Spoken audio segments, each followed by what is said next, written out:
यशायाह अध्याय 10। यशायाह भविष्यवक्ता की पुस्तक अध्याय 10। हाय उन पर जो अनर्थ न्याय करते हैं और उन पर जो उत्पात करने की आज्ञा लिख देते हैं, कि वे कंगालों का न्याय बिगाड़े और मेरी प्रजा के दीन लोगों का हक मारे और विधवाओं को लूटे और अनाथों का माल अपना कर ले। सो तुम दंड के दिन और उस आपत्ति के दिन जो दूर से आएगी क्या करोगे? तुम सहायता के लिए किसके पास भाग कर जाओगे?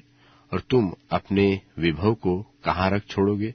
वे केवल बंधुओं के पैरों के पास गिर पड़ेंगे और मरे हुओं के नीचे दबे पड़े रहेंगे।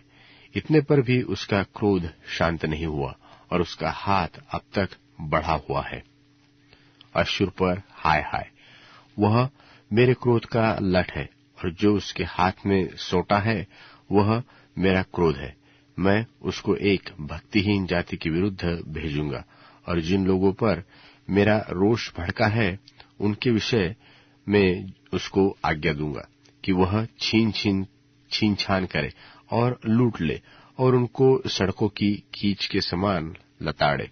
परंतु उसकी ऐसी मनसा न होगी और उसके मन में ऐसा विचार न होगा, क्योंकि उसके मन में यही होगा कि मैं बहुत सी जातियों का नाश और अंत कर डालूं।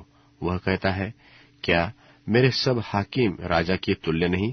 क्या कलनो कर्कमिश के समान नहीं है?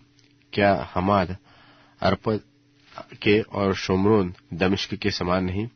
जिस प्रकार मेरा हाथ मूर्तों से भरे हुए उन राज्यों पर पहुंचा जिनकी मूर्तें यरूशलेम और शोमरोन की मूर्तों से बढ़िया थी, और जिस प्रकार मैंने शोमरोन और उसकी मूर्तों से किया, क्या मैं उसी प्रकार यरूशलेम से और उसकी मूर्तों से भी न करूं?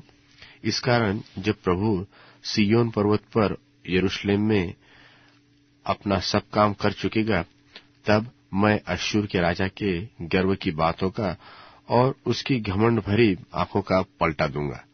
उसने तो कहा है कि अपने ही बाहुबल और बुद्धि से मैंने यह काम किया है, क्योंकि मैं चतुर हो गया हूं। इसलिए मैंने देश देश के सिवानों को हटा दिया और उसने रखे हुए धन को लूट लिया और वीर की नाई गद्दी पर विराजमानों को उतार दिया है।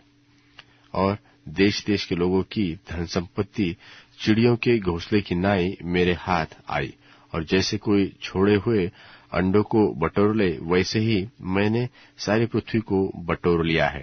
और कोई पंख फड़फड़ाने व चोंच खोलने व चींची करने वाला न रहा। क्या कुल्हाड़ा उसके विरुद्ध जो उससे काटता हो डीग मारे, व आरी उसके विरुद्ध जो उसे खींचता हो बढ़ाई करे?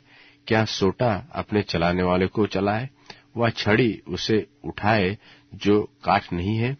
इस कारण प्रभु अर्थात सेनाओं का प्रभु उस राजा के हष्टपुष्ट योद्धाओं को दुबला कर देगा और उसके ऐश्वर्य के नीचे आग की सी जलन होगी।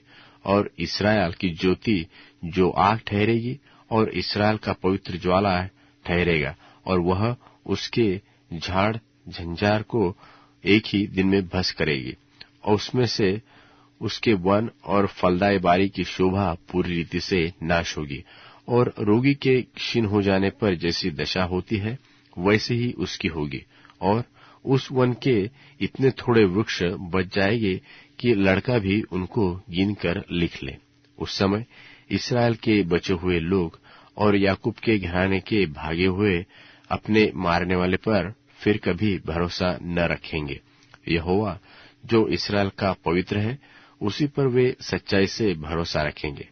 याकूब में से बचे हुए लोग पराक्रमी परमेश्वर की ओर फिरेंगे, क्योंकि हे इस्राएल, चाहे तेरे लोग समुद्र की बालू के किनकों के समान भी बहुत हो, तो भी निश्चय है कि उनमें से केवल बचे ही लोग लौटेंगे। सत्यानाश तो पूरे न्याय के साथ ठाना गया है, क्योंकि प्रभु सेनाओं के यहोवा ने सारे देश का सत्यानाश कर देना ठाना है।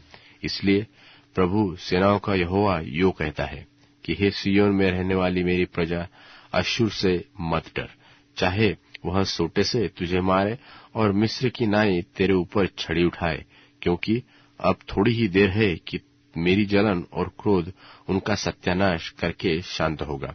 और सेनाओं का यहोवा उसके विरुद्ध कोड़ा उठाकर उसको ऐसा मारेगा जैसा उसने ओरेब नाम चट्टान पर मिद्यानियों को मारा था, और जैसा उसने मिस्रियों की और समुद्र पर लाठी बढ़ाई, वैसा ही उसकी भी ओर भी बढ़ाएगा।